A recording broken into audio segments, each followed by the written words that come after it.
The libel cases of Annie Oakley.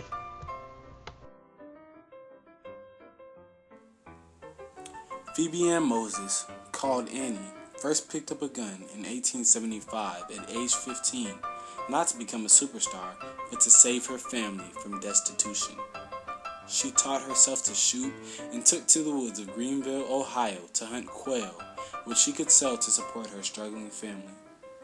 Frank Butler, who was making a name for himself on the variety stage, soon noticed the shooting prodigy. On a trip through Ohio, Butler challenged that he could outshoot anyone around. The 100-pound Ohio teenager didn't just defeat the star, she also won Butler's heart.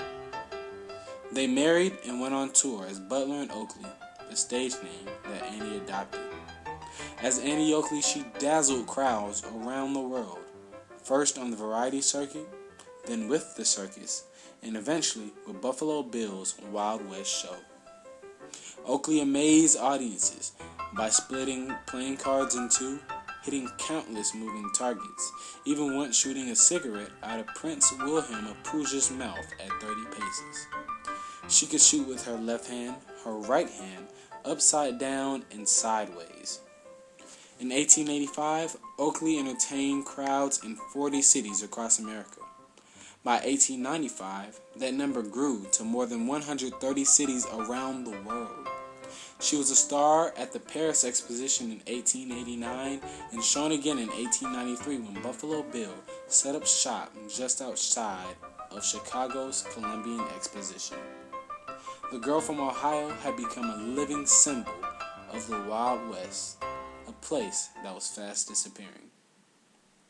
In true celebrity style, the end of Oakley's career was plagued with scandal. In 1903, Annie Oakley was allegedly arrested for trying to steal pants to pay for cocaine. One of the headlines on the story read, "Famous woman crack shot steals to secure cocaine." The story claimed that Oakley was currently in a Chicago prison, sentenced to 45 days for stealing the trousers off a Negro in order to get money with which to buy cocaine. Oakley's striking beauty was now entirely gone, the reporter declared. Although she is but 28 years old, she looks almost 40. None of it was true.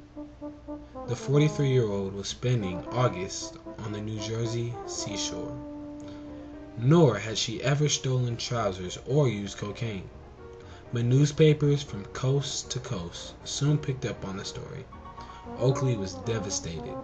She had always avoided any scandalous conduct, and suddenly her reputation was on the verge of being destroyed.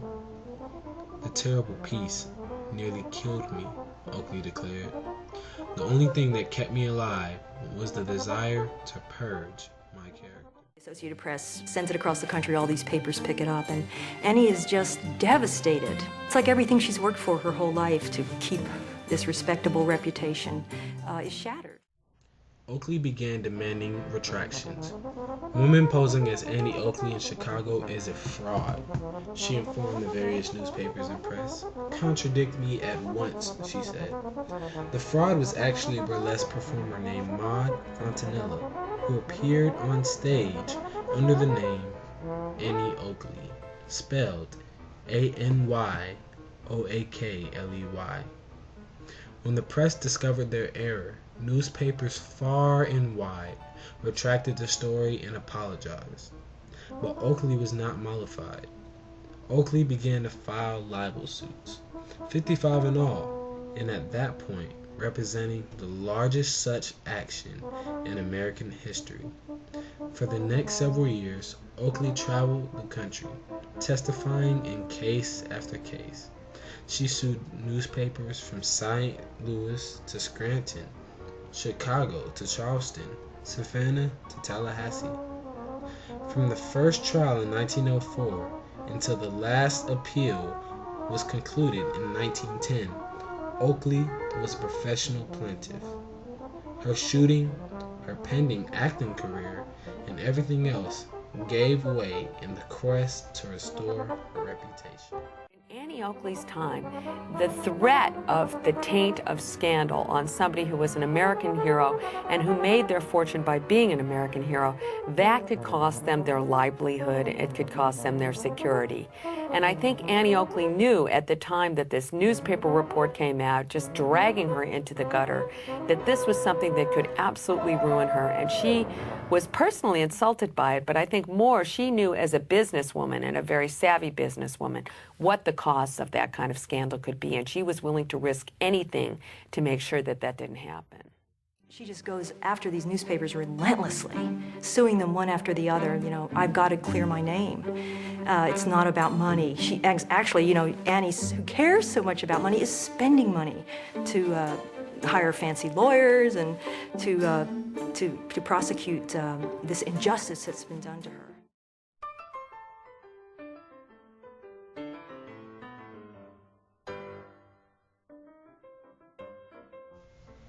At the end of her 54 cases, Annie actually lost more money than she had gained, but her character and her conscience was purged. Today, tabloids avoid being sued by their victims. Although tabloids are usually made-up stories, if at least one remnant of the article can be traced to a person or persons, the blame for a lie does not fall on the tabloid itself. It falls on the person or persons that made the comment. Annie Oakley also inspired women as a way to act in the world. Sites like theelegantwoman.blogspot.com use Oakley as a guide for how women should act as it relates to the womanhood of speaking, walking, and performing in the modern world. She had fought very hard to earn her own security, to have a good name, and to be the kind of person that everybody would see as a role model and as a social icon, rather than somebody who was just a dirty, poor person and somebody who'd be a victim. She was never, ever going to be a victim again. I think her reaction to the inaccurate story in the Hearst newspapers might seem to us really excessive. She spent so many years contesting and suing one paper after another for continuing to report an erroneous and insulting story. But I think you can understand her deep concern over that if you see it in the context of this need to control her self-presentation, to be the person who would define her own image, and being ladylike and being respectable was such an important part of that delicate balancing act. In 1926, just a few months before Annie Oakley's death, Will Rogers described her as the greatest woman rifle shot the world has ever produced.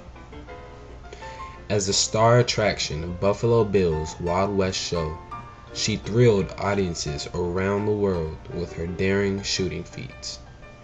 Her act helped fuel the turn-of-the-century longing for the vanished, mythical world of the American West. Over time, she became an American legend. The loud, daring, surefire shooter celebrated in the musical Annie, Get Your Gun. But that legend had little to do with the real Annie Oakley. In real truth, she was quite an unusual paradox. Although famous as the Western sharpshooter, Annie Oakley lived her entire life east of the Mississippi. A champion in a man's sport, she forever changed the ideas about the abilities of women. Yet, she opposed female suffrage. Her fame and fortune came from her skill with guns, yet she was a Quaker.